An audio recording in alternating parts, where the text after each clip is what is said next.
हरे कृष्ण।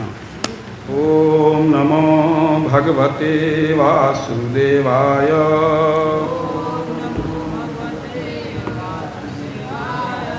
ओम नमो भगवते वासुदेवाय।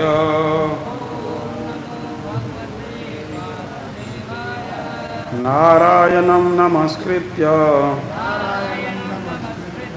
नरं चैव नरोत्तमं देवीं सरस्वतीं व्यासं ततो जयमुदीरयेत्। नष्टप्रायेषु अभद्रेषु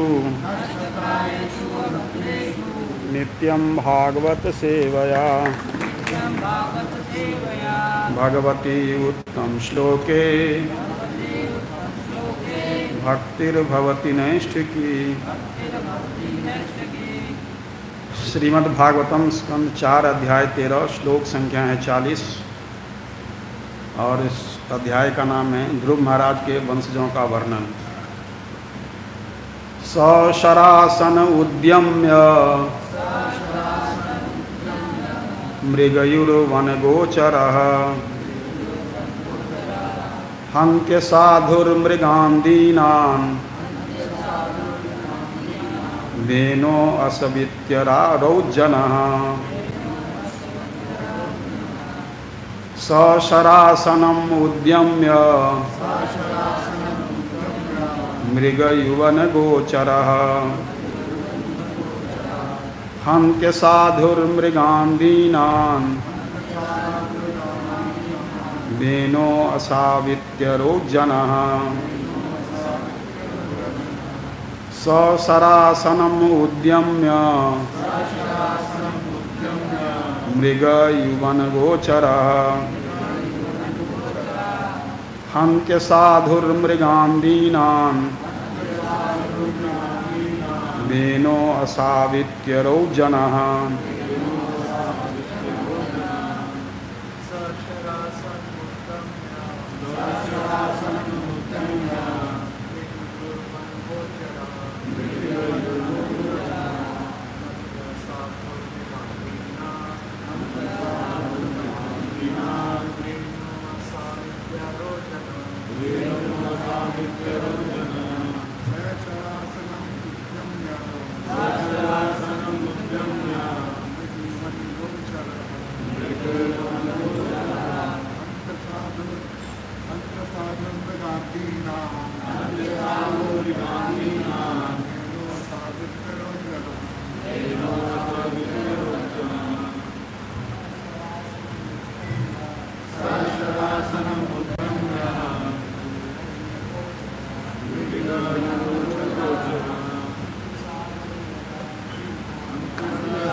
धन्यवाद। शब्दार्थ अर्थवाद उनका तात्पर्य श्री प्रभुपाद जी के द्वारा। श्री प्रभुपाद की स वह वेन नामक बालक सरासनम अपना धनुष उद्यम्य लेकर मृगयुः शिकारी वनगोचरः जंगल में जाकर हंती मारता था असाधु अत्यंत क्रूर होकर मृगान मृगों को दीनान दीन वेनः वेन असौ वह रहा वह आया इति इस प्रकार अरौत चिल्लाते जनः सभी लोग। वह दुष्ट बालक धनुष बाण चढ़ाकर जंगल में जाता और वृथा ही निर्दोष हिरणों को मार डालता। ज्यों ही वह आता कि सभी लोग चिल्ला उठते वह आया क्रूर बैन, वह आया क्रूर बैन। तात्पर्य, क्षत्रियों को जंगल में शिकार खेलने की छूट है, इसलिए कि वे वध करना सीख सकें, इसलिए नहीं कि खाने या अन्य कार्य के लिए पशुओं का वध करें। क्षत्रिय राजाओं को कभी कभी अपने राज्य के अपराधी की गर्दन काट लेनी होती थी, इसलिए क्षत्रियों को जंगल में शिकार खेलने की अनुमति थी।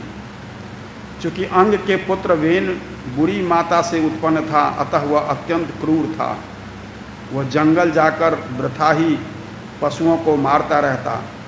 उसकी परिस्थिति से पड़ोस के निवासी भयभीत रहते और उसे देखकर पुकार उठते, वेन आया, वेन आया। इस प्रकार वह अपने जीवन के प्रारंभ से प्रजा के लिए भयावह था।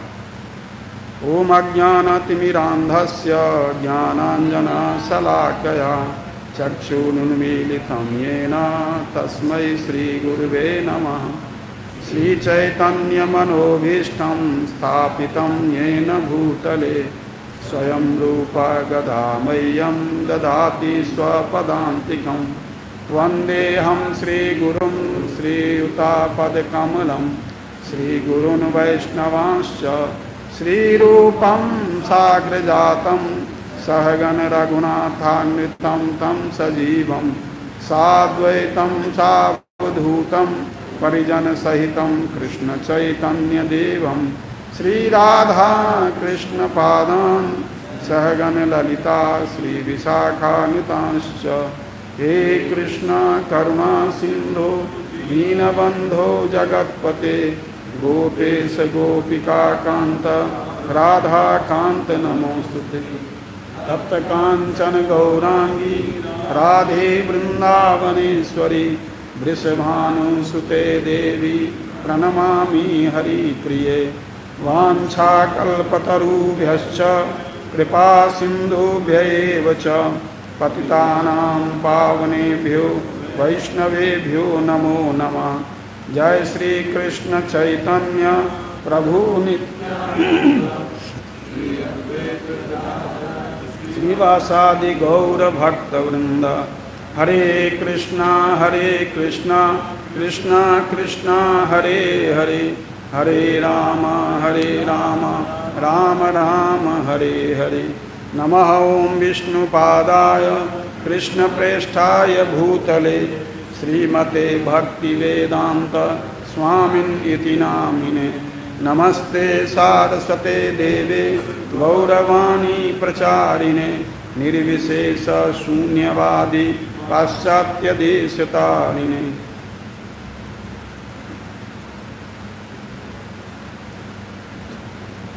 वसुदेवसुतं देवं कंसचाणूरमर्दनं देवकी परमानंदं श्रीकृष्णं वंदे जगद्गुरुं।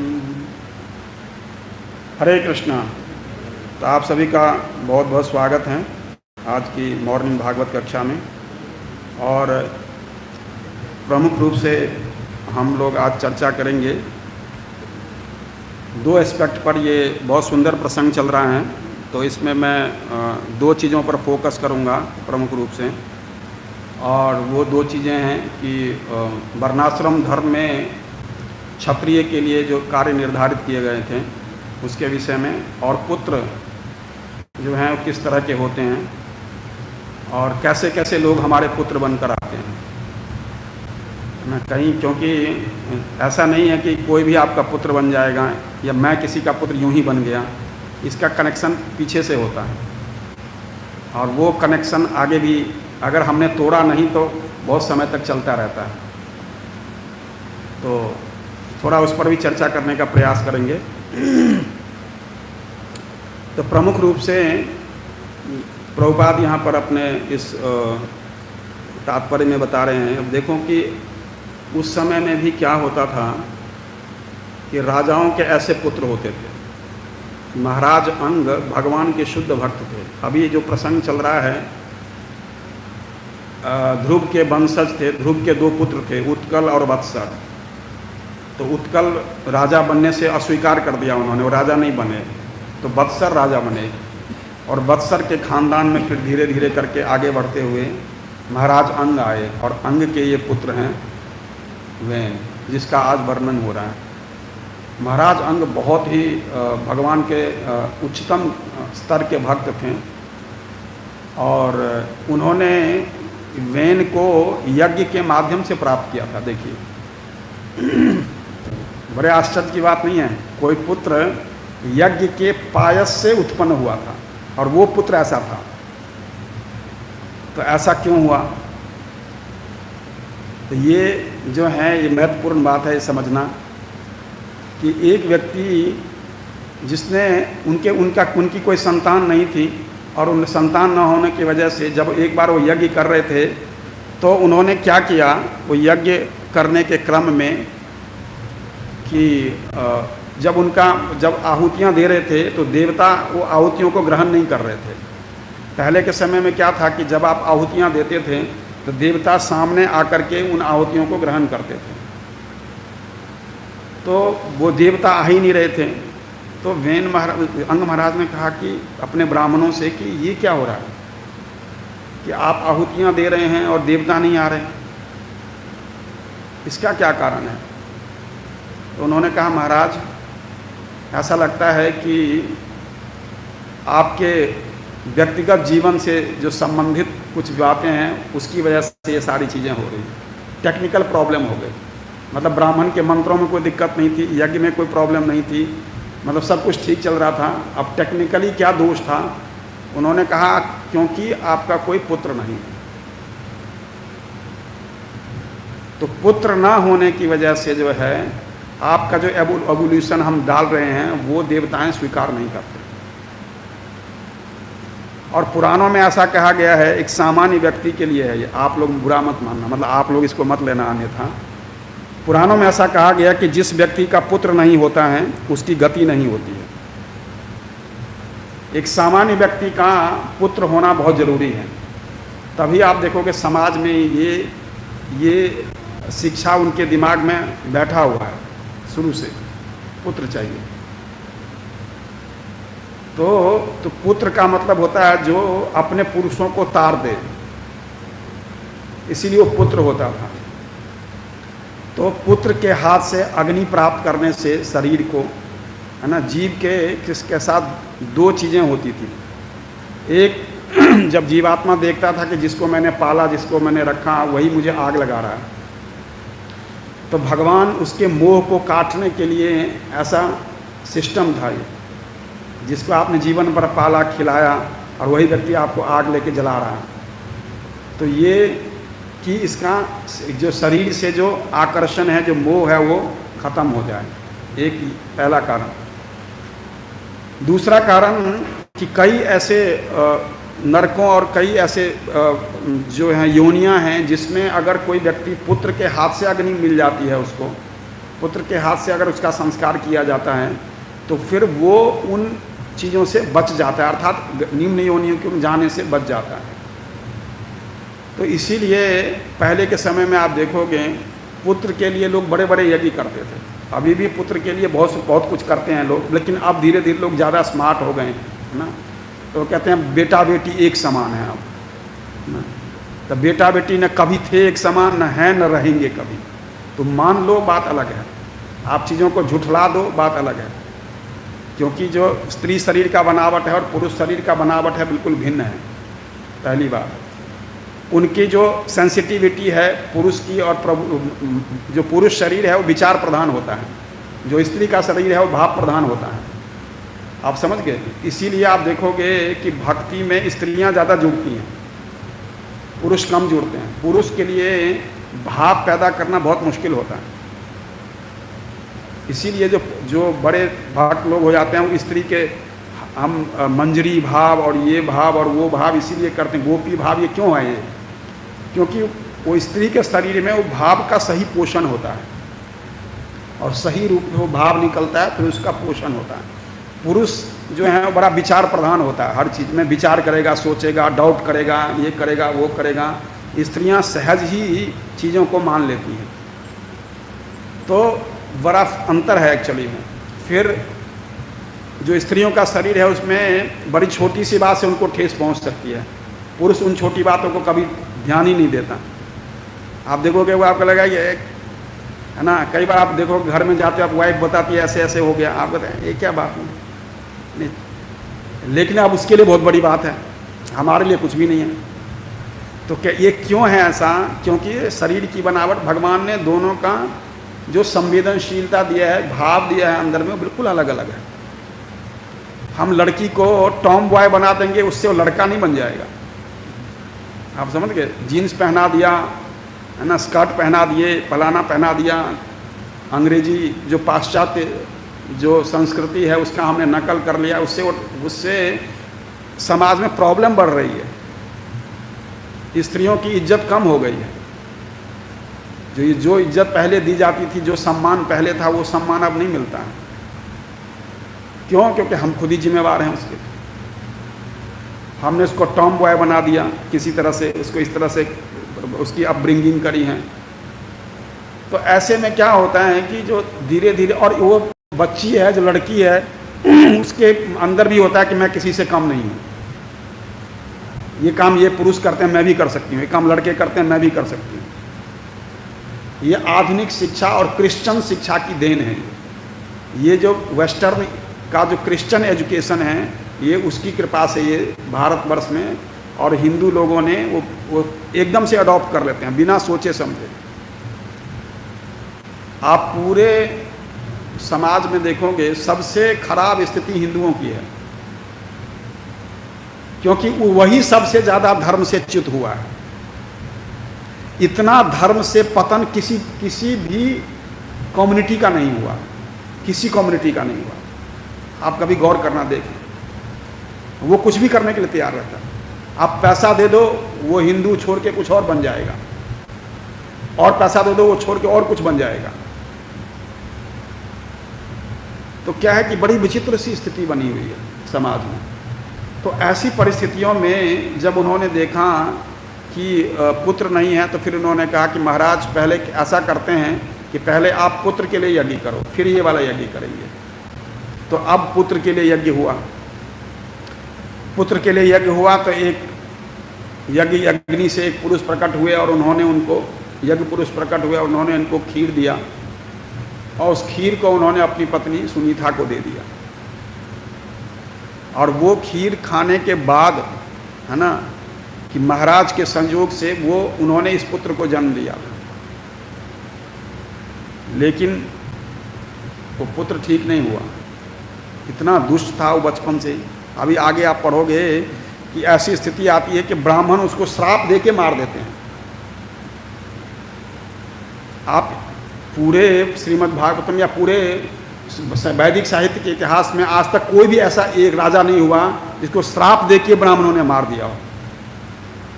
कोई उदाहरण ही नहीं है, किसी पौराणिक इतिहास में भी नहीं। एकमात्र व्यक्ति का उदाहरण है यह बेन। बाढ़ ही पुत्र पिता के धर्मा, खेती उपजे अपने कर्मा। पुत्र जो है वो पिता के धर्म से आगे बढ़ता है, लेकिन यहां वो भी नहीं लागू हो रहा है। क्यों? यज्ञ से पैदा हो, यज्ञ की अग्नि आप समझ लीजिए, यज्ञ के उससे पैदा हो रहा है, फिर भी इतना दुष्ट। इनकी मां का नाम था सुनीता। सुनीता कौन थी? मृत्यु की बेटी, काल पुरुष की बेटी थी, जो मृत्यु को प्रदान करते हैं। वो मृत्यु डिसाइड नहीं करते, वो मृत्यु देते हैं खाली। मृत्यु डिसाइड होता है कहीं और से, मृत्यु देते हैं ये, और मृत्यु के बाद फैसले लेते हैं कोई और व्यक्ति। सबके डिपार्टमेंट अलग है, कोई ओवरलैपिंग नहीं है ना। इसमें वो, उसमें वो, उसमें वो, ऐसा कुछ नहीं है, एकदम परफेक्ट है। भगवान का सिस्टम इतना परफेक्ट है कि एक बार एक जो ऋषि जो हैं, आप चाहते थे कि मृत्यु ना हो, तो सीधे यमराज जी के पास गए। यमराज जी ने उनको कहाँ भेज दिया? काल पुरुष के पास। यमराज जी ने कहा कि मैं तो किसी को मारता नहीं, मैं तो दंड का विधान करता हूँ, केस डिसाइड करता हूँ। सामने को जो व्यक्ति आया, अब इसके मैं रिकॉर्ड देखूंगा और उसके हिसाब से उसको बोलूँगा इधर वाले द्वार से जाओ कि इधर वाले द्वार से जाओ। बस इंडिकेशन करते हैं वो, अगर उन्होंने नौदर्न द्वार की तरफ इशारा कर दिया तो इसका मतलब वो जीव स्वर्ग लोक की ओर गया। अब उन्होंने साउदर्न द्वार की तरफ इशारा कर दिया, इसका मतलब व्यक्ति जीव नरक की ओर गया। आप समझ गए, बिल्कुल अलग अलग सिस्टम है। उन्होंने दूसरी तरफ इशारा किया, इसका जीव फिर से इस भौतिक जगत में आएगा मनुष्य रूप में। हाँ, बहुत सारी चीज़ें हैं। एनीवे, तो कहने का मतलब है कि वो उनका काम नहीं, ये काम काल पुरुष का है, अर्थात मृत्यु का है। वो मृत्यु देते हैं एकदम ठक। डिसाइड कहाँ से होता है?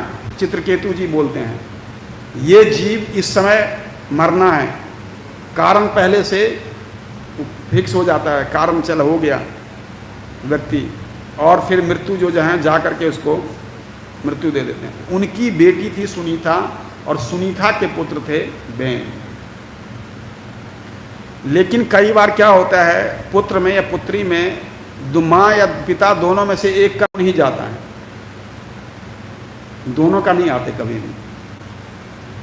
आप देखोगे उसका अपीयरेंस भी, ये तो मैं उसकी बात नहीं कर, अपीयरेंस भी या तो पिता की तरह होगा या माता की तरह होगा। जो बेटी बाप की तरह होती है वो बहुत सौभाग्यशाली होती है, और जो बेटा माँ की तरह होता है बताते हैं वो सौभाग्यशाली होता है। बट ये तो इस पर भी फेल हो गया। आप समझ रहे हो, ये इस वाले सिस्टम में भी फेल हो गया कि, लेकिन वो माँ का संस्कार लेके आ गया, अपने नाना का और माता का संस्कार लेके आ गया, और वो लोग दुष्ट प्रकृति के थे। तो वो जो दुष्टता का प्रकृति है वो वेन में चला गया। ये तो एक कारण है जो इसके हिसाब से दिखता है। बट दूसरा जो इससे बड़ा प्रमुख कारण क्या है, वो कारण है भगवान की इच्छा। भगवान अपने भक्तों को अनेक तरह से अपने पास बुलाने के लिए अलग अलग तरीके, भगवान के पास बहुत सारे तरीके हैं जिससे वो अपने भक्तों को अपने तरफ खींचते हैं। तो बेन महाराज पर कृपा करने के लिए अंग महाराज पर कृपा करने के लिए भगवान ने उन्हें बेन जैसा पुत्र प्रदान कर दिया। आप कहोगे अच्छा पुत्र देते तो क्या भक्त नहीं बनते? हो सकता है, कुछ समस्या आती, कुछ भी हो सकता था, लेकिन ऐसे पुत्र होने से क्या है, अंग महाराज खुद ही कह रहे हैं, अंग महाराज कह रहे हैं कि जब उन्होंने देखा कि जो बेन की दुष्टता है वो बढ़ती जा रही है, इतनी दुष्टता बढ़ी जा रही है, तो वो परेशान हो गए बहुत। उन्होंने बहुत तरह से दंड दिया उनको। श्री श्री जगन्नाथ बलदेव सुभद्रा महारानी की जय, श्री श्री नरसिंहदेव की जय। तो उन्होंने कहा कि संसप्राये नार्च भर्चितो देवो ये अप्रजागृह मेधिनः कदपत्यावृतम दुखम ये न विंदति दुर्भरम। कि राजा ने सोचा कि कितना अच्छा होता है, वो लोग कितने अच्छे हैं जिनका कोई पुत्र ही नहीं है। अभी मैं आपको क्या बता रहा था, जिसका पुत्र नहीं है, पुराणों में ऐसा क्या लिखा गया है, उसका उद्धार नहीं होता। महाराज अंग क्या कह रहे हैं कि वो लोग कितने सौभाग्यशाली हैं जिनका कोई पुत्र नहीं है। क्यों ऐसा बोल रहे हैं? क्योंकि पुत्र के मोह में व्यक्ति जो है वो अपने घर में पड़ा रहता है। व्यक्ति दो तीन चीजों से सबसे ज्यादा प्रेम करता है, एक धन से, गांधी जी से, और दूसरे संतान से, और इन्हीं की वजह से संसार में रहता है, कई जन्म लेता है, कीड़ा मकोड़ा पता नहीं क्या क्या बनता है, नरक भी जाता है, सब कुछ करता है। लेकिन बात समझ में नहीं आती है कि ये दोनों को जो छोड़ दूंगा अगर मैं तो मुक्त हो जाऊंगा।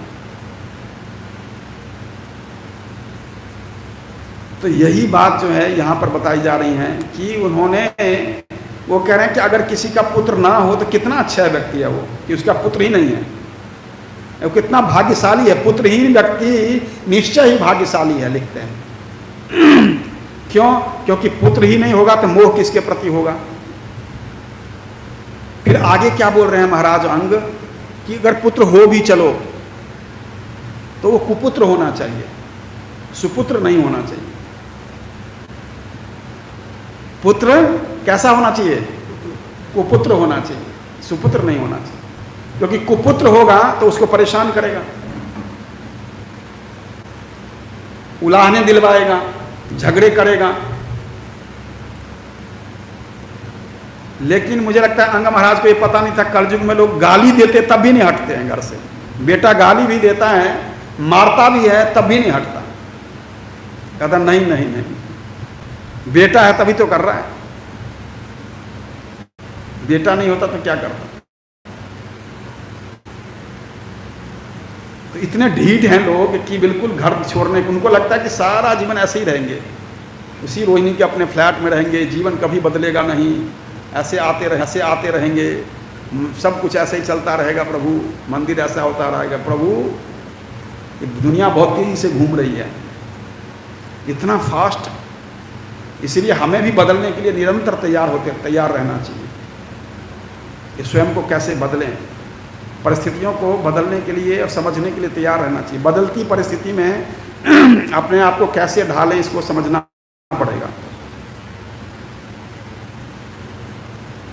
तो अंग महाराज कह रहे हैं कि कुपुत्र अगर होगा तो क्या है कि व्यक्ति, लेकिन वो उनके लिए है जिनको थोड़ी सी भी आध्यात्मिक बुद्धि होगी। जिनकी नहीं है वो तो उस पुत्र को ठीक करने के चक्कर में घर में बैठा रहता है। मैं ऐसे भक्तों को जानता हूं, पहले तो ये बात मानने को तैयार नहीं होता है कि मेरा पुत्र खराब है, मानता ही नहीं है व्यक्ति। खोटे सिक्कों को भी बढ़िया वाला मानता है, बहुत बढ़िया। तो ये क्यों ऐसा है कि विवेक की कमी है। जब व्यक्ति विवेकहीन हो जाता है ना, तब वो किसी डिस्क्रिमिनेट नहीं कर सकता, मतलब भेद नहीं कर सकता कि उसके लिए क्या अच्छा है और क्या बुरा है। तो यही बात है एक्चुअली। इसी वजह से क्या होता है कि महाराज जो अंग हैं वो कह रहे हैं कि पुत्र तो हो पर कुपुत्र न हो, सुपुत्र होगा तो मैं घर नहीं त्याग पाता। शायद भगवान मेरे से यही चाहते थे, अगर सुपुत्र होता तो मैं घर नहीं छोड़ पाता, लेकिन कुपुत्र है तो मुझे घर त्यागने में जरा सा भी समय नहीं लगेगा। लेकिन और उन्होंने घर छोड़ दिया।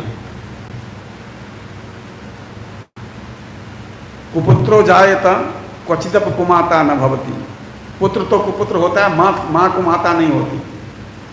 मार्कंडेय पुराण में ऐसा वर्णन आता है कि पुत्र कुपुत्र हो सकता है और माता जो है वो कुमाता नहीं होती।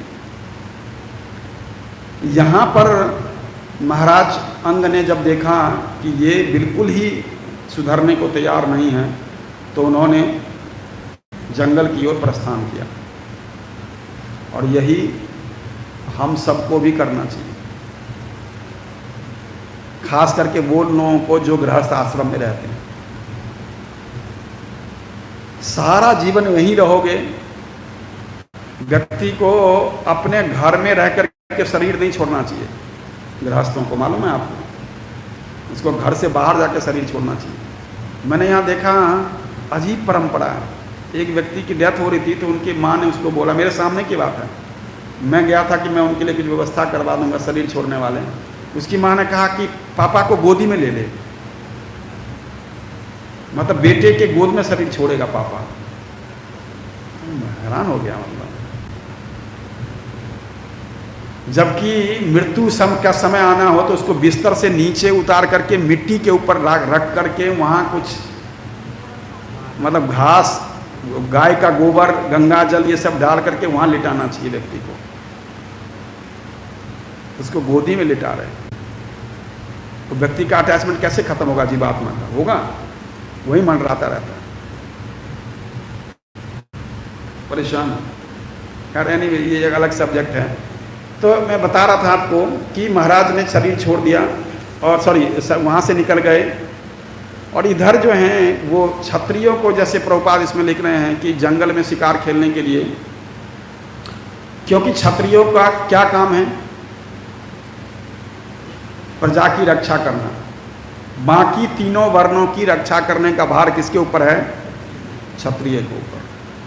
तो क्षत्रियों को इसीलिए मारने की अर्थात पशुओं को वध करने के आदेश होते थे, ताकि वो सीख सकें और आगे युद्ध में लड़ सकें उसको।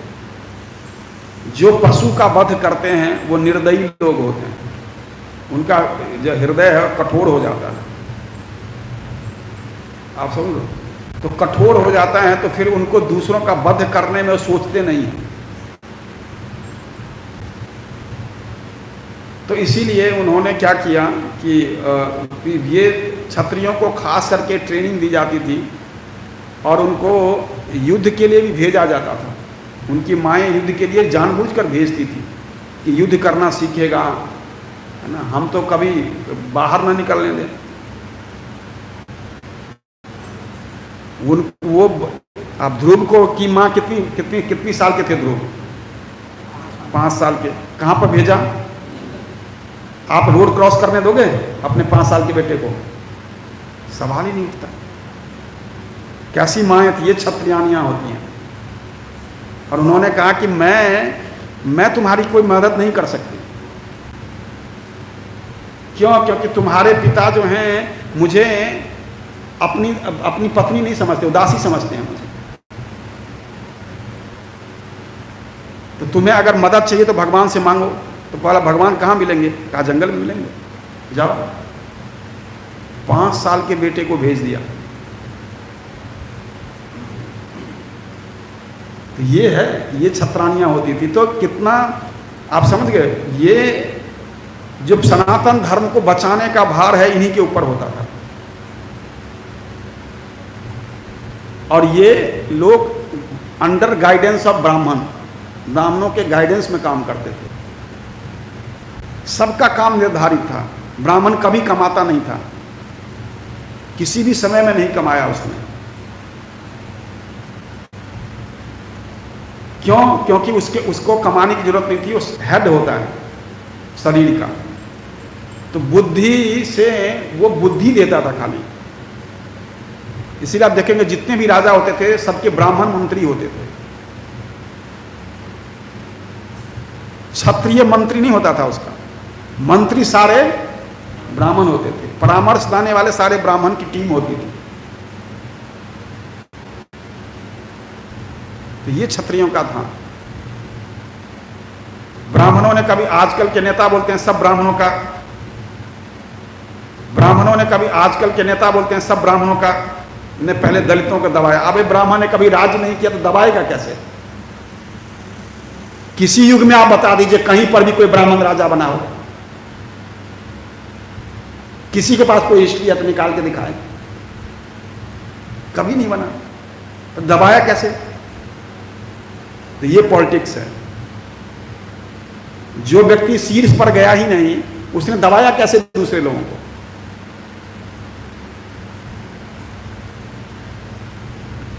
तो कहने का मतलब ये है कि इस तरह से जो है वो सबका कार्य निर्धारित होता था। ब्राह्मण का कार्य बिल्कुल अलग था, क्षत्रिय का कार्य बिल्कुल अलग था। तो क्षत्रिय, जैसे आप देखो कि युधिष्ठिर महाराज के सामने में जुआ खेलने के लिए मैसेज आता, निमंत्रण आता, तो इनकार नहीं किया उन्होंने। क्यों? क्योंकि क्षत्रिय का धर्म होता है। जबकि वो मना कर सकते थे, खराब कर्म है ना, जुआ तो खराब कर्म है। पर क्षत्रिय 2 चीजों से इनकार नहीं कर सकता। क्या? हाँ, एक युद्ध करने से और एक जुआ खेलने से। अगर उसको कोई युद्ध के लिए कहता कि युद्ध करो मेरे से, तो उसको करना ही होगा। और कोई कहता कि चलो हमारे साथ खेलो, खेलेंगे। तो सब वर्णों के अपने अपने कार्य थे और उन्हीं वर्णों के हिसाब से काम होते थे। और बेन महाराज जो हैं अपने पुत्र के लिए, जब उन्होंने देखा, उसको बहुत तरह से दंड दिया बेन महाराज ने, फिर भी नहीं सुधरा। सॉरी, अंग महाराज ने, क्षमा करिएगा, अंग महाराज ने बहुत सारे उनको दंड देने का विधान किया, पर बेन सुधरा नहीं फिर भी। तब उन्होंने सोचा कि शायद भगवान मेरे से ये चाहते हैं कि मैं ही घर से निकल जाऊं। हमारा बेटा, हमारे घर के लोग सुधरते नहीं, परेशान होते हैं। कई बार जो है लोग, घर के लोग बहुत परेशान कर रहे हैं, फिर भी हम घर में बने रहते हैं। कोई बात नहीं, सब ठीक हो जाए, सब ठीक हो जाए। और कोई भक्त से पूछे, माता जी सब ठीक हो जाए, प्रभु जी सब ठीक हो जाए। अरे खाक ठीक होगा, कोई सच बोलता ही नहीं। आशा पास सतैर बद्धा काम क्रोध परायण, हजारों हजारों आशाओं से बंधा हुआ है जी, बस अब ठीक होगा। बस बेटी की शादी हो जाए, मैं भक्ति ही करूंगी, बस बेटे की नौकरी लग जाए, सब भक्ति ही करूंगा। बस घर में ये चीजें ठीक हो जाए, मेरा घर बन जाए, बस सब भक्ति ही करूंगा। भाई कभी नहीं करेगा भाई तू, अभी समय है सबसे पहले, अच्छा समय। भक्ति करना इतना सरल नहीं है, इसको सरल मत मानिए आप। भक्ति सरल है, पर भक्ति को करना जो है वो आसान नहीं है, बहुत मुश्किल है। तो जो त्याग करना पड़ता है वो हम कर नहीं पाते। हमें लगता है दोनों हाथ में लड्डू होना चाहिए, इधर भी और इधर भी। हमारा घर का मामला भी बड़ा ठीक ठाक चलता रहे, बढ़िया हो, और भगवान की कृपा भी बड़ी मिलती रहे। ऐसा दिखा है कभी आपने किसी के जीवन में? कोई एक कैरेक्टर बता दो जिसका दोनों जीवन बहुत अच्छा था। कोई इक्का दुक्का मिलता है। जैसे एक व्यक्ति का उदाहरण आता है श्रीमद् भागवतम में। किसका? अम्बरीश महाराज का। एकमात्र व्यक्ति का उदाहरण है जो कि भागवतम में कि व्यक्ति, वो राजा भी थे और साथ में बहुत अच्छे भक्त भी थे। ये बहुत रेयर एग्जाम्पल है। जिसका आध्यात्मिक जीवन अच्छा है उसका भौतिक जीवन में समस्या है, जिसका भौतिक जीवन अच्छा है उसके आध्यात्मिक जीवन में समस्या है। चलेगा ही, दोनों नहीं चलाएंगे, दोनों चलेगा ही नहीं एक साथ। दोनों बढ़िया चल रहा है, हम दोनों बढ़िया चलाना चाहते हैं और इसलिए दोनों बढ़िया चलता नहीं है, और इसलिए परेशान होते हैं। कभी काम छोड़ दिया तो वहां से परेशान होते हैं, पैसे कम आ रहे हैं, चीजें हो रही हैं। लोग भक्ति इसीलिए भी नहीं करना चाहते ठीक से, उनको लगता है गरीब हो जाऊंगा, पैसे कम हो जाएंगे, लोग क्या सोचेंगे। वो भक्ति को समझ नहीं पाए। जो भक्ति करता है वो ये सब नहीं सोचता, इसको क्या मतलब है इन चीजों से। मुर्दे के ऊपर सोना सजा दो या हीरे लगा दो, क्या फर्क पड़ता है? जड़ है ना ये क्या है ये? इसके ऊपर क्या सोने की अंगूठी पहन लो, सोने का हार पहन लो, सोने का मुकुट पहन लो, कितने दिन पहन लेंगे?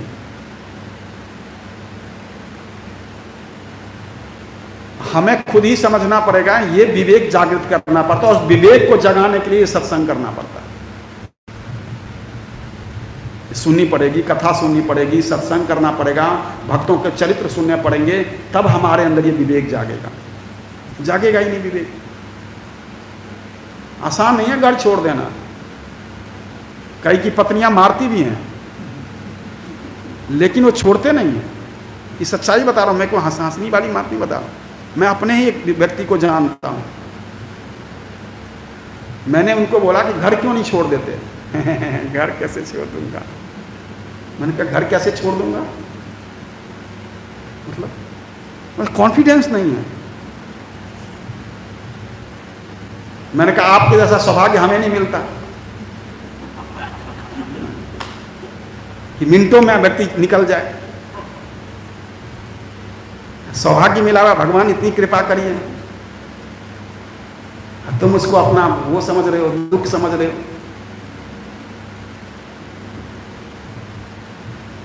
तो कहने का मतलब है प्रभु जी नहीं आसान नहीं है ये। संसार में 6 तरह के सुख हैं। किसको मिला हुआ है बता दीजिए आप, किसको मिला हुआ है 6 में से? अर्थागमो नित्यमरोगिता च प्रिया च भार्या प्रियवादुनी च वशस्य पुत्रो अर्थकरी च विद्या षड्जीव लोकस्य सुखानि राजन। ये 6 तरह के सुख हैं संसार के। ये सांसारिक सुख की बात कर रहा हूं। कितने उपलब्ध हैं आपको? अर्थागमो, खूब पैसा आता रहे, नित्य मरोगिता च, कोई बीमारी ना हो, बहुत बढ़िया शरीर हो, क्योंकि पैसा आएगा तो भोगोगे कैसे जब शरीर अच्छा नहीं होगा तो। अर्थागमो नित्य मरोगिता च प्रिया च भार्या, पत्नी सुंदर हो, फिर कह रहे हैं खाली सुंदर ना हो, अगला स्टेप क्या है, सुंदर बोलने वाली और सुंदर व्यवहार करने वाली भी हो। व्यवहार भी बहुत सुंदर हो, दिखने में तो बहुत सुंदर है प्रभु, लेकिन हरि बोल, तो ऐसे ना हो, मतलब सुंदर है भी तो सुंदर व्यवहार करने वाली भी हो। वशस्य पुत्रो, पुत्र आज्ञाकारी हो, और अर्थकरी च विद्या, ऐसी विद्या हो जो कहीं पर भी पैसा अर्जन कर सके। कितने लोगों के पास उपलब्ध है बताइए?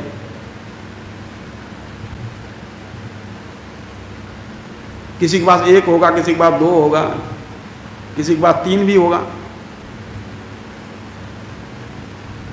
बट लेकिन हम फिर भी बने रहते हैं। एक साधु थे, वो एक साधु नहीं सॉरी गृहस्थ थे, उनको एक बार अपने बेटे ने मारा, अकेला ही पुत्र था। तो आजकल ये सच्ची घटना बता रहा हूँ आपको, मॉडर्न पत्नी आ गई उस लड़के की, जैसे ने अच्छा पढ़ाया ना तो उसने अपना लव मैरिज कर लिया। तो एक बार क्या हुआ कि पत्नी भी शरीर छोड़ गई थी, तो एक दिन बूढ़े की पिटाई कर दी बहू ने, है ना, मतलब घर से निकाल दिया। वैसे अभी ये केस ऐसा अभी और आया है एक, एनीवे, तो निकाल दिया, तो बाहर बैठ के ना रो रहा था अपने घर के बाहर। तो एक साधु भिक्षा करने आते थे वहीं पर, तो उस घर में भी आते थे। फिर आए उस दिन, बोला अरे क्यों रो रहे हो? कह रहा क्या बताऊं, पुत्र ने मारा है, मतलब पुत्र वधू ने मारा है, अब इस घर में रहने का मन नहीं होता। उसने कहा कि चलो हमारे साथ।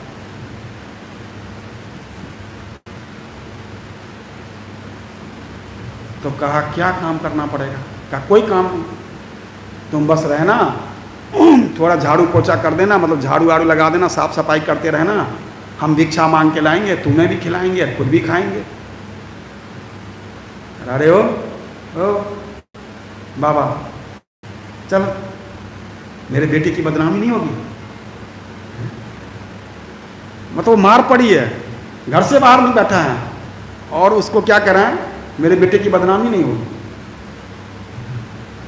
ये है माया का आवरण, व्यक्ति को समझ नहीं आता। बर में को गुणी पुत्र न मूर्खा नाम सतंबरम, एक चंद्रस्तमो हंति न तारा गनोपिच। सैकड़ों हजारों पुत्र लेके क्या करेंगे? धृतराष्ट्र ने क्या कर लिया 100 पुत्र लेकर के? एक चंद्रमा बहुत है हजारों तारों की अपेक्षा। नहीं, हजारों तारों में उतना प्रकाश नहीं है जितना एक चंद्रमा के अंदर प्रकाश है। तो ऐसा पुत्र हो जो गुणी हो, फिर तो ठीक है। जो गुणी पुत्र नहीं है तो फिर क्यों चिपके हैं? तब भी गृहस्थों के लिए यह आदेश है कि उसको छोड़ना चाहिए घर। और हमें तो वो तो चाबी नहीं देती बुढ़िया, बहू आ गई, चीजें आ गई तो चाबी रखे लगती, तभी तो टकराव होता है घर में। उसको लगता है बहू लुटा देगी, उसको लगता है बुढ़िया निकालने नहीं चाहती चाबी। और सारी ऐसी यही समस्या सारे ज्यादातर घरों में, क्योंकि उसने जो नहीं किया है ना, वो देखते हैं उसकी बहू कर रही है, घूमने जा रही है, ऐसे कर रही है, उसको बड़ी हालत खराब किया अंदर से, हमने तो ऐसे नहीं किया। बस तूने नहीं किया, तेरे समय में होता नहीं था ये सब कुछ, तो क्यों परेशान हो रही है? और सच बता रहा हूं आपको, लड़ाई केवल इसी बात की है। तू क्यों जाती है पार्टी में, तू क्यों घूमने जाता? हम तो कभी नहीं गए, नहीं गए तो तुम नहीं गए। आप समझ, ये एक्चुअल में इसी तरह की समस्या है जिसकी वजह से घरों में प्रॉब्लम है। अगर व्यक्ति केवल अंडरस्टैंडिंग हो जाए उसकी माता की, तो बिल्कुल कुछ नहीं होगा। कई बार जननी जने तो भक्त जनी, या दाता या सूर, ना तो जननी बांझ रहे, क्यों खोबे है नूर। जननी जने तो भक्त जनी, माता वही माता है जो एक भक्त पुत्र को जन्म देती है, वही अपने आप को माता कह सकती है। जननी जने तो भक्त जनी, नहीं भक्त बना सकती बेटे को तो दाता बना दे। दाता दानशील हो, देता रहे लोगों को।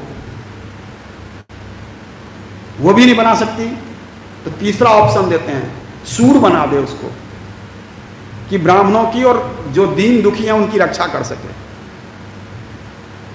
और शास्त्र कह रहा अगर ये तीनों नहीं कर सकते तो कह रहा बांझ ही रहो ना, क्यों अपनी सुंदरता खराब कर रहे हो। आप देखिए 3 ऑप्शन है खाली, या तो भक्त बना दो, या दाता बना दो, या सूर बना दो।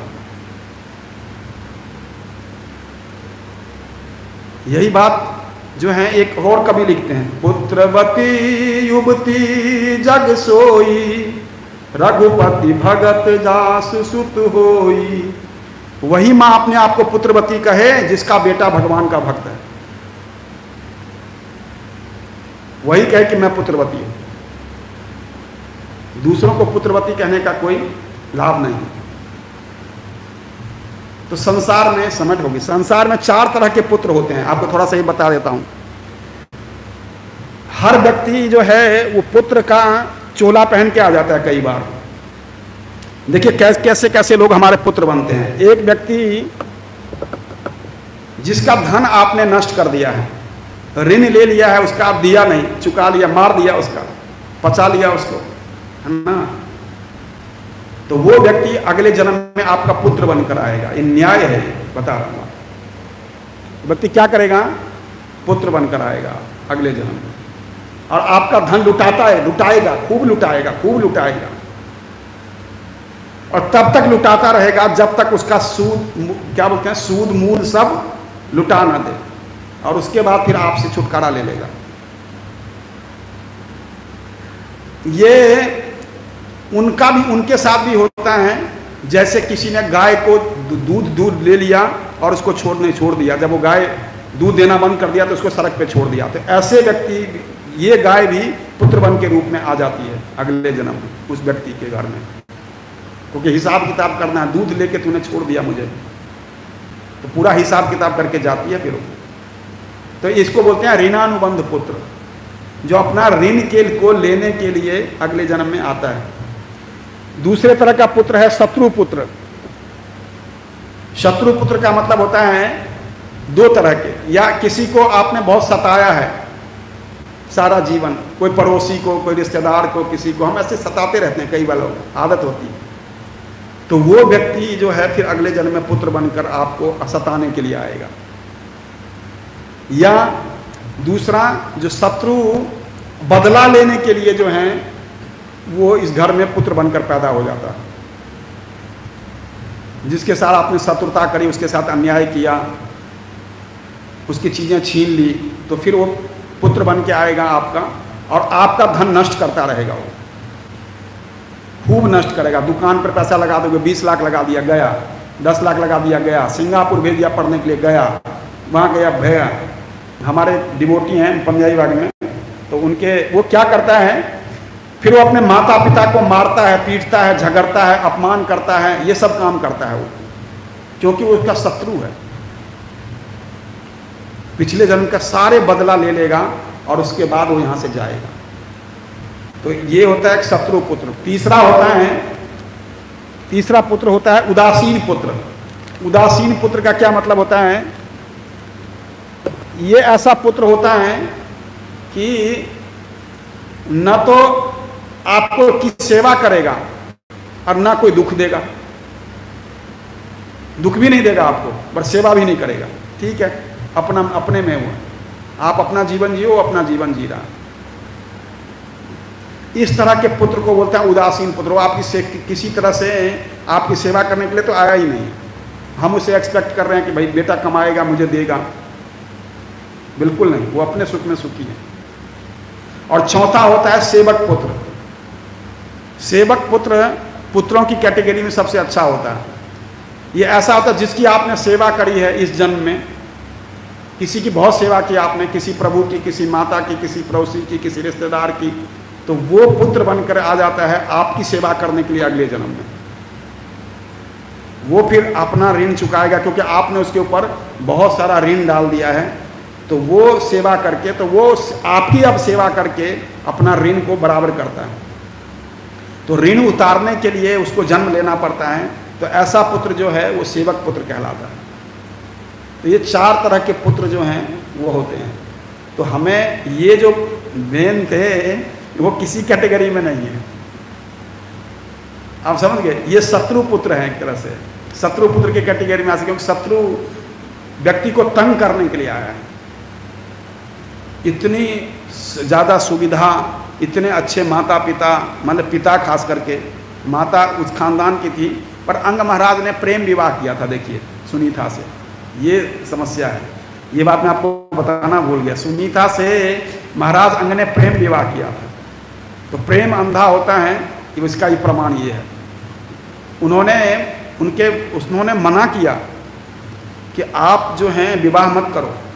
उनके घर के लोगों ने, बड़ों ने मना किया कि ये मृत्यु की बेटी है, इसलिए इनसे विवाह मत करो। लेकिन महाराज अंग नहीं माने।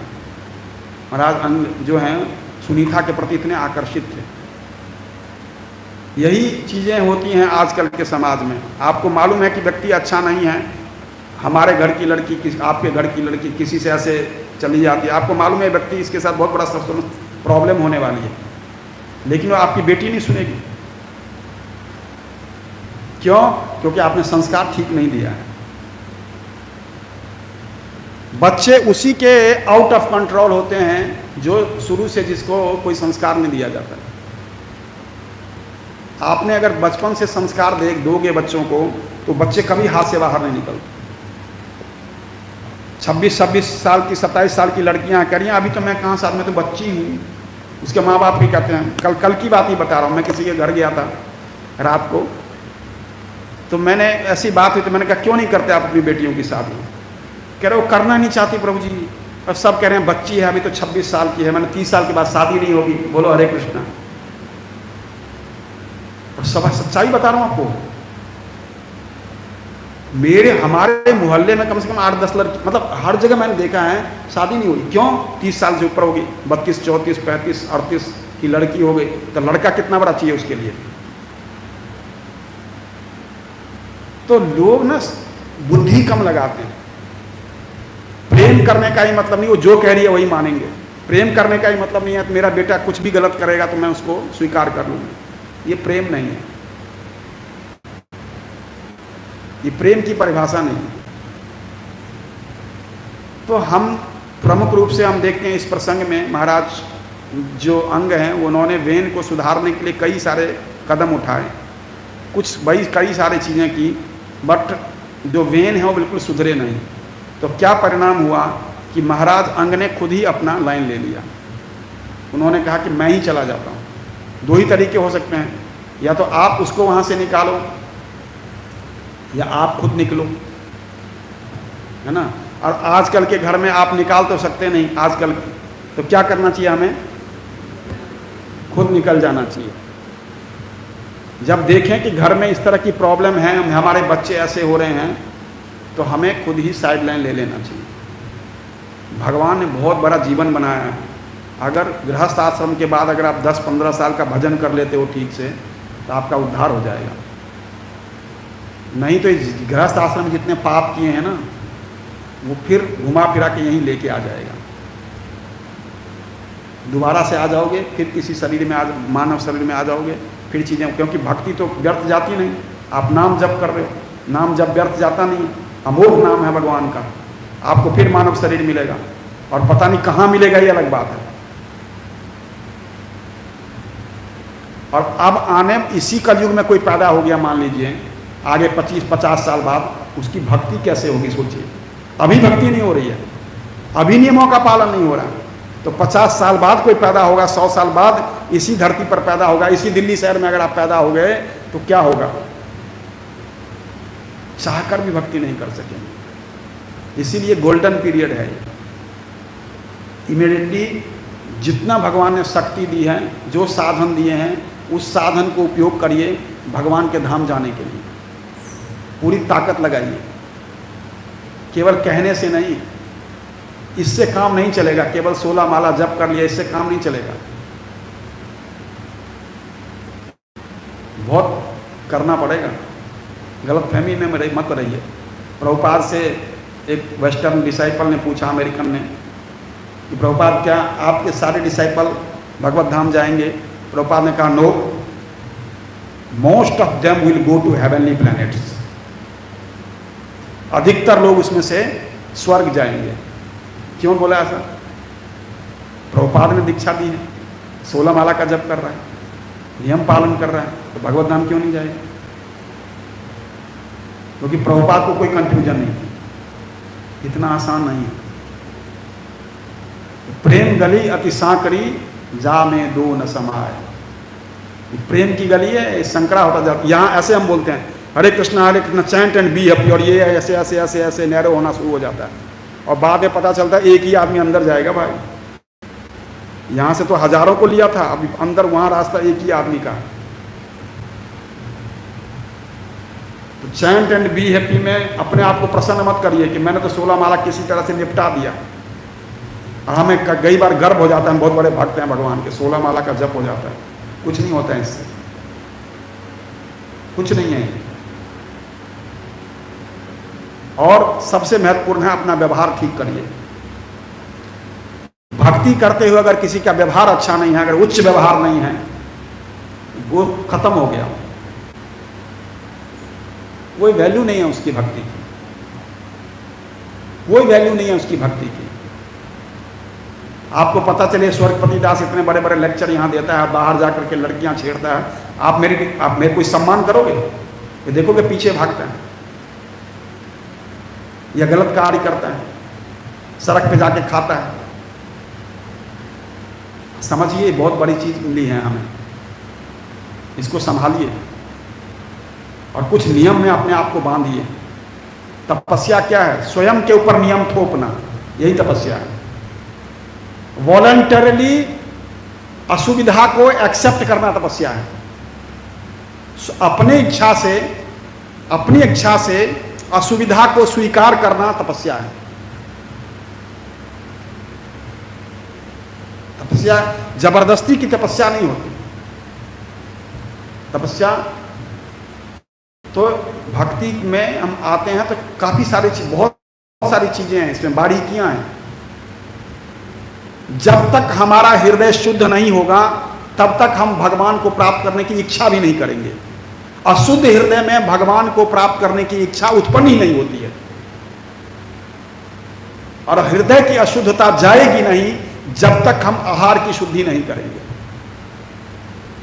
आहार शुद्धो चित्त शुद्धि, चित्त शुद्धो ध्रुवा स्मृति। सब कुछ हुआ है तो शुद्धता बहुत जरूरी है, और चित्त की शुद्धता सबसे ज्यादा जरूरी है। और चित्त की शुद्धता का मतलब है हमारे अंदर किसी के लिए द्वेष नहीं। आप समझो, किसी के प्रति हम किसी से डरें भी नहीं, न किसी को डराएं। राग नहीं, द्वेष नहीं, मोह नहीं, भय नहीं, अहंकार नहीं। तो ये चित्त की शुद्धि है। जब तक चित्त शुद्ध नहीं होगा हमारे अंदर कभी इच्छा नहीं होगी कि हम भगवान को प्राप्त कर लेंगे। आप में से कितने लोगों को विश्वास है आप इसी जन्म में भगवत धाम जा रहे हो? हाथ खड़े करो। भगवत धाम आप जा रहे हो, कितने लोगों को विश्वास है? एक प्रभु जी ने हाथ खड़े किए।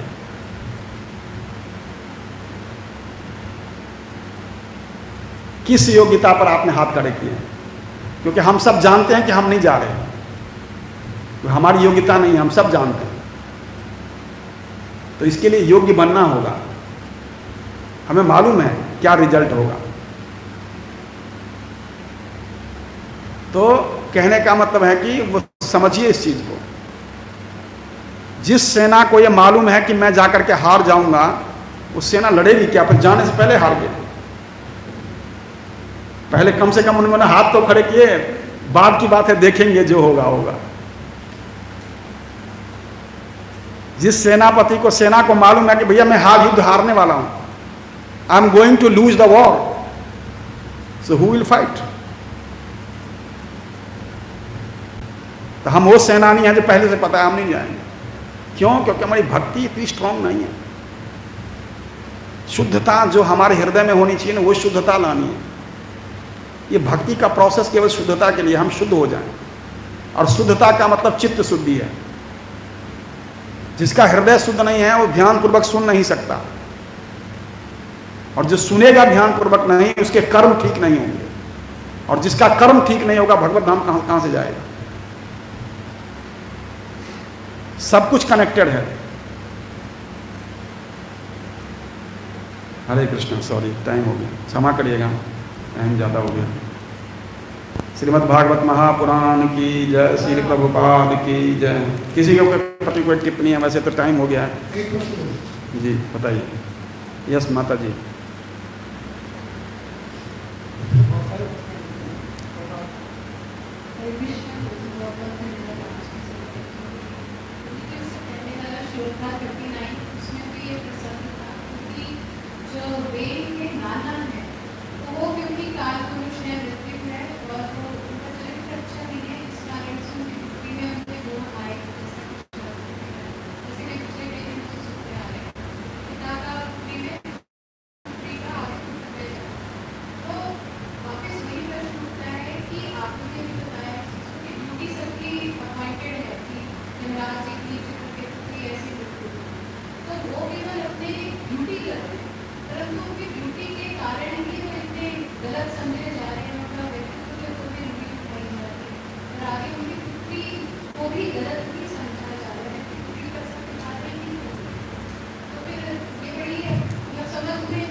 नहीं, आपकी बात बिल्कुल वैलिड है माता जी, और ये प्रश्न बिल्कुल ठीक भी है।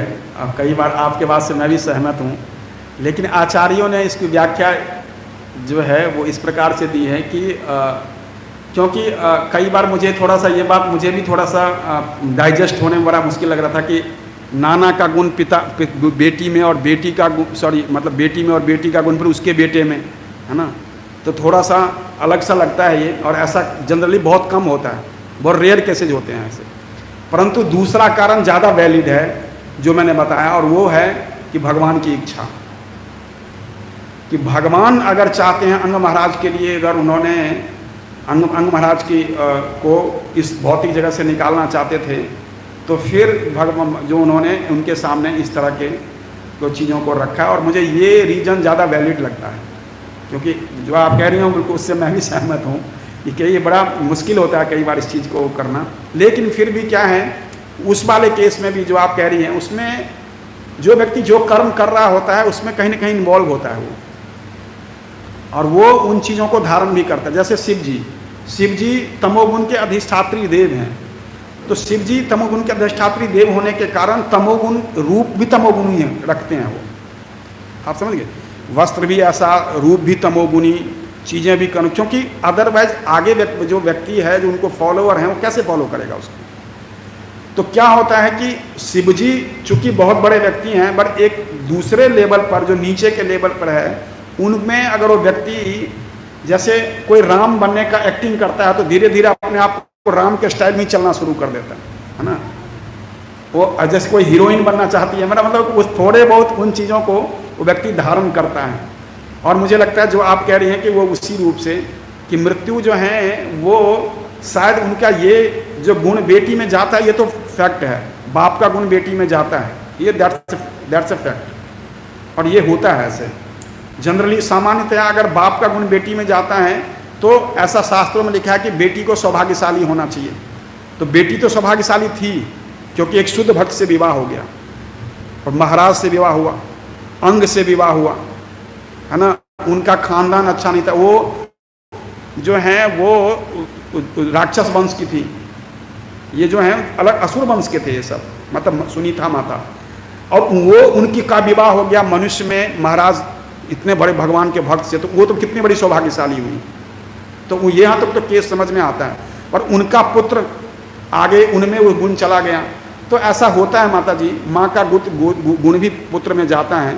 कई बार आप देखोगे कई बच्चे ऐसे भी होते हैं, अभी भी दिखते हैं ऐसे कि माँ का गुण भी उसमें जाता है, परंतु फिर भी वो वैलिड कारण ज़्यादा है जो भगवान की इच्छा वाला है कि भगवान महाराज अंग को वहाँ से निकालना चाहते थे, इसीलिए उन्होंने, देखिए महाराज अंग ने बहुत प्रयास किया कि वो सुधर जाए, बट नहीं सुधरा तो खुद ही निकल गए।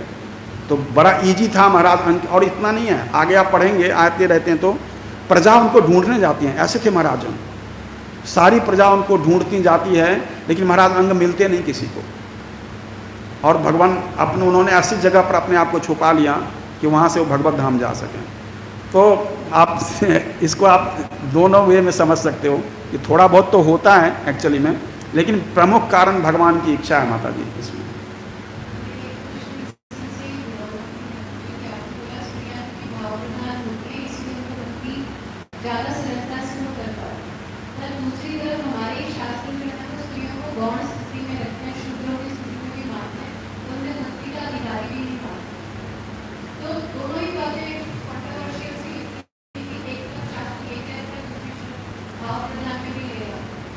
नहीं, कंट्रोवर्शियल नहीं है माता जी। स्त्रियों को कभी भी भक्ति के अधिकार से वंचित नहीं किया गया है, ये गलत है।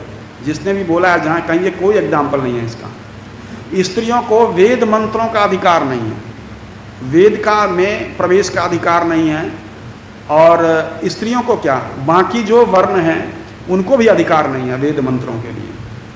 और इसीलिए जो है, जो भक्ति का जहाँ तक के सवाल है, उसमें तो सभी का अधिकार है, उसमें किसी का भी, ऐसे चैतन्य महाप्रभु ने उसमें सबका अधिकार दिया है।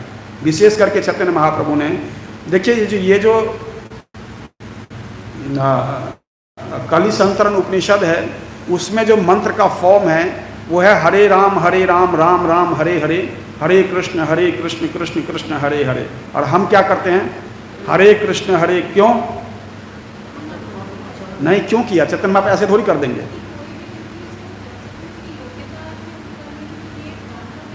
हाँ, बहुत अच्छी बात, क्योंकि वो वैदिक मंत्र था, क्योंकि वो वेद से आ रहा है, तो वो वैदिक मंत्र में सबका प्रवेश नहीं है। और चैतन्य महाप्रभु इस बात को समझते थे, इसलिए चैतन्य महाप्रभु ने वेदों का विरोध नहीं किया कि आपने गलत लिख दिया है। यही मंत्र हम जिस रूप में जपते हैं, ब्रह्म वैवर्त पुराण में है, ये आप समझ गए। तो महाप्रभु ने इसको इस रूप में लिया, क्योंकि पुराण में सबका अधिकार है। स्त्री तथा शूद्रोस्तेपि यान्ति पराम गतिम, सबका अधिकार है, वो भी इसका अधिकार आश्रय लेकर के भगवान की भक्ति कर सकते हैं। माता जी, भक्ति एकमात्र प्रोसेस है जिसमें सबका अधिकार है।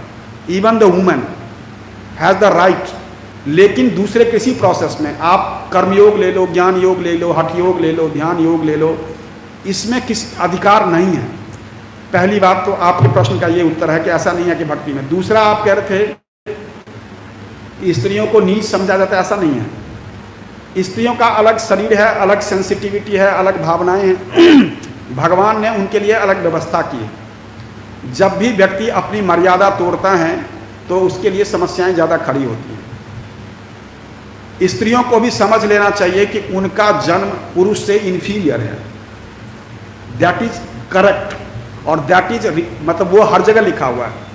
श्रीमद् भगवद गीता, श्रीमद् भागवतम, शिवसारे पुराण, सारे शास्त्र, सब जगह लिखा हुआ है। स्त्री को धन के रूप में माना गया है, इसीलिए हमेशा उसको माना था, स्त्री को हमेशा प्रोटेक्शन में रखना होता था। Has to be protected first by father, after that by husband, और आफ्टर दैट बाय सन। उसके 3 स्टेज बताए गए, पहले पिता के संरक्षण में, फिर पति के संरक्षण में, फिर पुत्र के संरक्षण में। क्यों? पहले जब कोई लूट होती थी तो स्त्री और धन ही लूटा जाता था, धन लूटते थे और स्त्रियों को लूटते थे। ये आप उसमें समझ, क्यों? क्योंकि उनको एज ए धन समझा जाता था। तो कहने का मतलब ये है कि ऐसा नहीं है कि हम उसको कम मानते हैं। आप उसमें उसमें भी आप पुराणों में और मनुस्मृति में और बहुत से जगह पर ऐसे दिया गया है कि जिसमें स्त्रियों की पूजा की जाती है। यत्र नार्यस्तु पूजन्ते रमन्ते तत्र देवता, ये वेद कह रहा है कि जहाँ स्त्रियों की पूजा होती है वहाँ जो है वो देवता नृत्य करते हैं। भारत वो देश था जहाँ स्त्रियों की पूजा होती थी, परंतु क्या है, स्त्रियों ने अपनी स्थिति को खुद ही नीचे कर दिया, कोई ये समझ करके कि मैं उस किसी से क्या कम हूँ। तो पहली बात तो ये, उनको ये बात नॉलेज में रख करके बड़ी प्रेम पूर्वक इस बात को मानना चाहिए कि जो स्त्रियों का जो जन्म है वो पुरुष के जन्म से थोड़ी निम्न है। तो पहली बात तो उसको स्वीकार करें, ये इसको गलत नहीं है कि इसको स्वीकार करना, है ना। और फिर उसके बाद हमारा जो अधिकार है हम उसमें करें। स्त्रियां अगर केवल अपने कर्तव्य का पालन कर ले माता जी, केवल अपने पति की सेवा करे, आपको बता रहा हूँ, केवल अपनी पति की सेवा करे, जो अगर पति धार्मिक है और सही चेतना वाला व्यक्ति है तो उसकी सेवा करके स्त्रियां जो हैं वो स्वर्ग लोक को चली जाएगी। केवल इतना, उसको कोई मंत्र नहीं जपना, कोई तंत्र नहीं करना, कुछ नहीं करना, उसको कोई दीक्षा नहीं लेनी है। स्त्रियों का कोई गुरु नहीं होता था, आपको मालूम है, स्त्रियों को कभी दीक्षा नहीं दी जाती थी, आज तक नहीं दिया गया, इवन कलयुग में भी नहीं। भक्ति सिद्धांत सरस्वती ठाकुर ने इसको पहली बार तोड़ा। एक माता जी को दीक्षा दिया, प्रभुपाद की बहन को, पीसी मां को उन्होंने दीक्षा दी, और प्रभुपाद ने मां की सारे नियम तोड़ दिए। प्रभुपाद ने इंडिविजुअली स्त्रियों को दीक्षा देना शुरू कर दिया। सिर्फ इसीलिए ना कि वो समय नहीं है कि स्त्री, और ऐसे पति नहीं है कि जिसकी सेवा करके स्त्रियां जो हैं वो भगवत धाम चली जाएंगी या पति लोक को चली जाएगी या ऐसे लोकों में चली जाएंगी। तो लेकिन सिस्टम वही है कि अगर अभी भी कोई किसी के पति अच्छे हैं और अच्छे भाव वाले हैं, धार्मिक हैं, और उनकी केवल वो सेवा करती हैं माता जी, तो निश्चित रूप से उनकी उत्तम गति होगी। तो हमें ऐसा इस रूप में इसको ऐसे नहीं लेना चाहिए कि इन्फीरियर माना गया है। हर चीज़ का अपना इम्पोर्टेंस है, इस पौधे का अपना इम्पोर्टेंस है, माइक का अपना है, इस टेबल का अपना है, मेरा अपना है, इनका अपना है ना माता जी। तो इसलिए जो जहाँ पर है उसको ये अंडरस्टैंडिंग होनी चाहिए कि मेरा यही रोल है, भगवान ने मुझे यही करने के लिए दिया है। भगवान को बहुत सारी वैरायटी चाहिए होती हैं, जैसे हम भोजन में बहुत सारी वैरायटी, हम लोग भगवान के भोगने की वस्तु हैं, आप समझिए। हम सब जी, मैं पुरुष शरीर में हूँ, एक्चुअल में मैं भी स्त्री हूँ, तो हम सब भगवान को भोगने के लिए बने हैं। तो भगवान को एक ही तरह की चीज़ नहीं चाहिए, उनको बहुत अलग अलग तरह की चीज़ें चाहिए ताकि उसको भोग सकें। तो उनको ये भी अच्छा लगता है, ये भी, जैसे हम मिर्ची भी खाते हैं, अचार भी खाते हैं, पनीर भी खाते हैं, मीठा भी खाते हैं, वैरायटी चाहिए कि नहीं? क्यों? क्योंकि variety is the mother of enjoyment. तो भगवान को भी यही चीज़ चाहिए, उनको वैरायटी चाहिए। एक भक्त ऐसा हो, एक भक्त ऐसा हो, एक भक्त ऐसा हो, एक भक्त ऐसा हो, एक भक्त ऐसा हो, वो वैरायटी है। तो हमें किसी की भक्ति को चेक नहीं करना चाहिए, लेकिन हमें अपनी स्थिति को समझना चाहिए कि भगवान ने मुझे यही रोल दिया है तो मुझे इसी में अच्छा करना है। मेरी अपनी अंडरस्टैंडिंग है माता जी।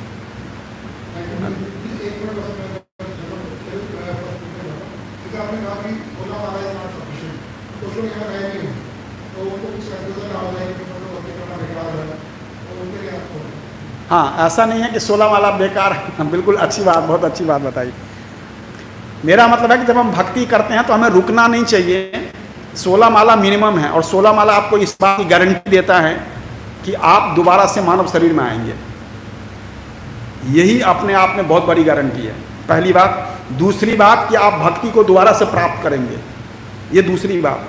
तीसरी बात कि आपको भक्तों का संग प्राप्त हो जाएगा, ये तीसरी बात। तो ऐसा मत समझिएगा, हाँ बिल्कुल बहुत अच्छा प्रश्न उठाया उन्होंने कि 16 माला करके कुछ नहीं होगा का मतलब ये नहीं है। इसका मतलब ये है कि हम भगवान को प्राप्त करने में और कुछ करने की आवश्यकता है, लेकिन आप इतनी गारंटी तो प्राप्त करते ही हो, क्योंकि पूरे दिन में एक जीव तकरीबन 21,600 सांस लेता है 24 घंटे में, और हम जब 16 माला का जप करते हैं तो वो उसमें तकरीबन 27,000 नाम होता है। आप समझ गए?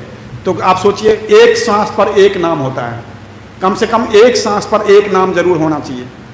तो प्रभुपाद ने ऐसा सिस्टम बनाया कि 16 माला जप करने वाला व्यक्ति नरकों में नहीं जाएगा, लोअर स्पीसीज में नहीं जाएगा, पशु पक्षी पेड़ पौधा ये सब नहीं बनेगा, वो मानव शरीर में आएगा, भक्ति प्राप्त होगी, फिर भक्तों का संग करेगा, लेकिन बहुत समय लगेगा। आप समझ गए? अगर हम अपने आप को देखो, आपको एक भौतिक एग्जाम्पल से बताता हूँ। हम बॉम्बे जाना है हमें, और आप जाके NH8 पे खड़े हो गए, आप सबको खड़े कर दिया NH8 पे। कोई पैदल जा रहा है, कोई स्कूटी ले लिया, किसी ने साइकिल ले ली, कोई बैलगाड़ी में बैठ गया, किसी ने रेलगाड़ी पकड़ ली, किसी ने हवाई जहाज पकड़ लिया। जाना सबको बॉम्बे ही है, पर सबके पास अलग अलग चीज़ें हैं। अब वो जाएगा, वो उसके पास जैसी सवारी है वैसा समय लगेगा उसको, डिस्टेंस उतना ही है, रोड उसी के रोड पे चलना है, बट डिपेंड है आपके पास क्या है। आप साइकिल से जा रहे हो अधिक समय लगेगा, बैलगाड़ी से और अधिक समय लगेगा, पैदल जा रहे हो और अधिक समय लगेगा, कोई कार में जा रहा है कम समय लगेगा, कोई हेलीकॉप्टर में जा रहा है और कम समय लगेगा, रेलगाड़ी में जा रहा है कम समय, हवाई जहाज में जा रहा है और कम समय लगेगा। कहने का मतलब है भक्ति में जैसे हमारी स्टैंडर्ड होंगे हम उसी हिसाब से भगवान को प्राप्त करने के सक्षम होंगे और उत्तराधिकार मतलब उतने नजदीक भगवान के होंगे। ये है कहने इसका मतलब। बहुत बढ़िया। गुरु के सानिध्य में, अनुगत्य में और एज इट इज भक्ति करना, उन्होंने जैसा कहा है उसी को करना, और जो शास्त्रों ने मर्यादा दी है भक्त की उस मर्यादा को पालन करना, उस मर्यादा को कभी भंग नहीं करना। हम ज़्यादातर क्या होता है हमारे यहाँ पर इस्कॉन में कि हम लोग भगवान में और भगवान के भक्तों में बहुत भेद करते हैं। ये बहुत बड़ा अपराध है। इसीलिए भगवान में और भगवान के भक्तों में भेद नहीं करने का ये दिमाग से निकाल देना चाहिए कि भगवान में और भगवान के अलग अलग रूपों में कोई भेद है। बिल्कुल भेद नहीं है। राम कृष्ण विष्णु सब एक ही हैं, एक ही व्यक्ति हैं ये सब। हम ये नहीं छोड़ना चाहिए ये छोटे हैं ये बड़े हैं, ये बड़े हैं ये छोटे हैं, ये बड़े हैं ये बड़े हैं। बिल्कुल ये अपराध है बहुत बड़ा। और इसी तरह से भगवान के भक्तों में भेद ना करें। ये कृष्ण का भक्त है, ये राम का भक्त है, ये विष्णु का भक्त है, नारायण का भक्त है, इसमें भेद करना ये नारकीय बुद्धि है, ये नरक में ले जाने वाली बुद्धि है। भक्त मीन्स भक्त है और भगवान का भक्त है, दैट्स ऑल। तो कम से कम कुछ चीज़ों को बहुत ध्यानपूर्वक अवॉइड करें, कुछ चीज़ों को दृढ़तापूर्वक पालन करें, आज्ञा करें, दैट्स ऑल। अभी अलाउ, हाँ ठीक है बताइए।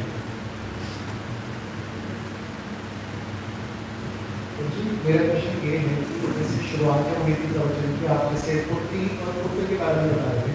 शास्त्र कहता है कि पुत्र होना आवश्यक है और पूर्वजों की गति के लिए। अब हम अपने समाज में देखें अगर आज की डेट में बहुत ऐसे परिवार हैं जहाँ पुत्र हैं ही, केवल पुत्रियाँ हैं 2, 3, 4, 5। और हमारे समाज में लोगों की मानसिकता लेकिन वही पुरानी चलती आ रही है, पुत्र चाहिए। कई बार पुत्री की लालसा में 4-5 पुत्रियाँ हो जाती हैं। खासतौर पर गरीब परिवारों में बहुत ज़्यादा देखा गया इस चीज़ को। लेकिन ऐसे ऐसे परिवार भी हैं, ऐसे भी हैं जो पुत्रियों को, जैसे आपने कहा ठीक है कि पुत्र और पुत्री समान, तो ठीक है शास्त्र नहीं मानता और हमें समझ लेना चाहिए इस बात को। लेकिन इस मुद्दे पर आज की डेट में किसी से भी हम बात करेंगे तो लड़ने पर हो जाते हैं, हालात ऐसे आलोचना के पात्र बनते हैं। किसी को इस तरह से बोलते हैं लड़कियाँ नहीं, आपको तो पुत्र चाहिए, लड़कियों से कुछ नहीं होगा आपका, तो पुत्र का होना आवश्यक है वगैरह। आई होप मेरा क्वेश्चन आप समझ रहे होंगे।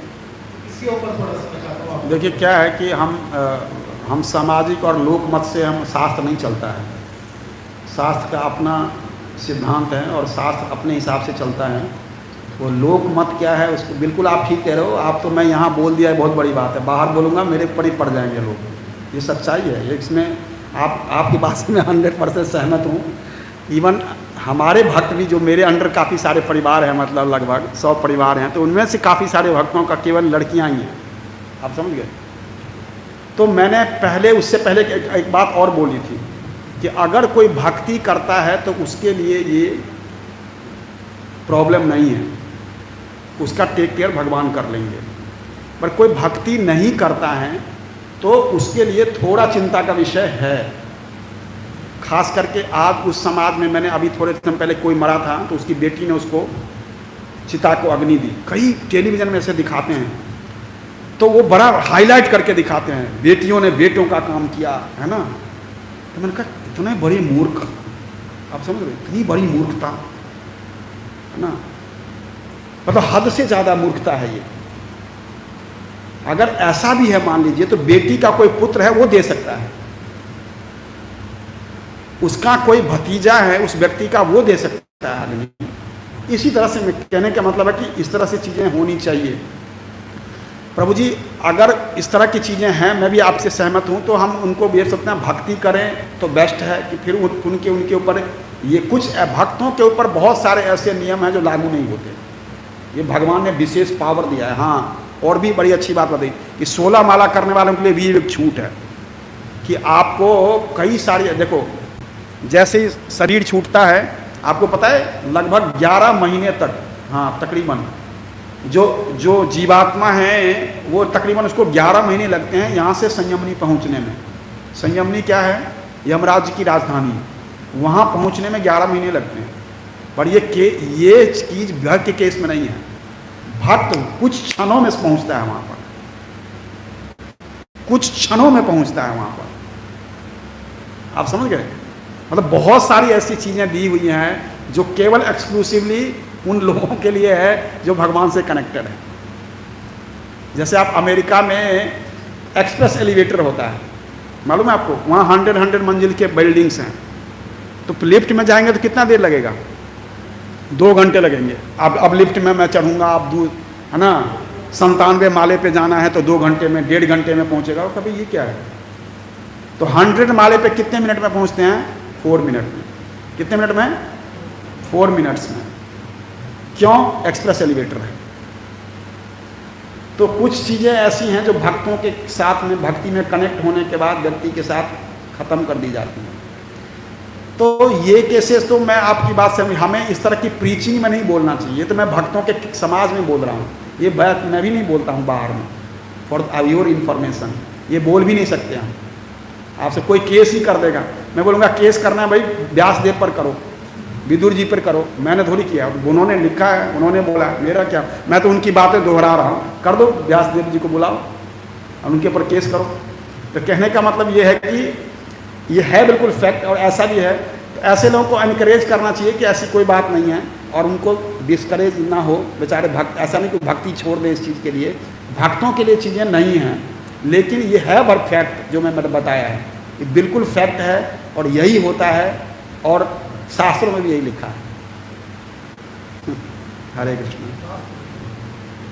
हरे कृष्ण। पूज्य नंदन प्रणाम। पूज्य जी, मेरा क्वेश्चन है कि अभी आपने बताया कि जो गुरु महाराज की माता कह रही है कि आप तो मेरे पति हैं मुझे दासी समझते हैं, और मुझे माताओं को एनकरेज कराया जाता है तो अपने पति की दासी की तरह सेवा करें। तो एक दासी को मानना और पति को आप समझना, इसमें क्या बहुत डिफरेंस है, बहुत डिफरेंस है। दासी मानने का मतलब है कि हम वॉलंटरली किसी की सेवा करना चाहते हैं, हम अपनी इच्छा से किसी की ऐसी सेवा करना चाहते हैं जैसे दासी करती हैं। सेवा दास सबसे अच्छा करता है। राधा रानी में ये सारे गुण हैं, एक दासी का गुण भी है उनमें। कृष्ण को जब प्रसन्न करती हैं, जब वो खिलाती हैं तो बिल्कुल वात्सल्य भाव में होती हैं। कृष्ण को जब खिलाती हैं तब आप समझ गए। जब वो सेवा करती हैं तो दासी भाव में होती हैं कि ऐसी सेवा को आप, मतलब सारे गुण इनबिल्ट हैं राधा रानी। जब प्रेमिका है तो फिर सबसे टॉप लेवल की प्रेमिका, और कॉलर भी पकड़ती हैं कृष्ण का। आप समझ गए, मतलब वो हर तरह की चीज, कहने का मतलब है कि वो सारी गुण उनके अंदर इनबिल्ट है। तो एक वॉलंटरली सेवा करने का भाव होना, और किसी को मुझे मानना कि तुझे करना ही होगा, तो है ही ऐसे। बड़ा अंतर है माता जी, है ना, बहुत सी डिफरेंस। आप समझते हो इन चीज़ों को। एक हमारे घर में मान लीजिए माई आती है ना, उसको मालूम है पैसे दे रहे हैं तभी सेवा कर रहे हैं। एक अपने आप को, इस आपके घर में कोई आए, कोई रिलेटिव आता है, अच्छा मैं कर देती हूँ, मैं कर देती हूँ, मैं कर देती हूँ, मैं कर देती हूँ।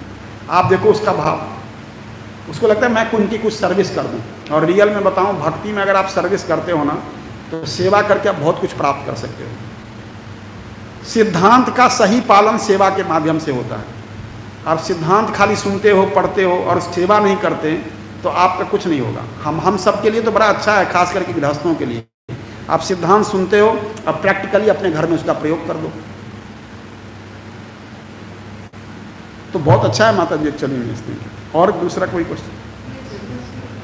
आपने अभी वानप्रस्थ के बारे में कुछ बताया कि जैसे घर छोड़ देना चाहिए, और हम देखते हैं कि पहले पति भी अच्छा है, पत्नी भी अच्छी है, बच्चे भी अच्छे हैं, तो ऐसे टाइम पे आसक्ति को काटना बहुत मुश्किल होता है।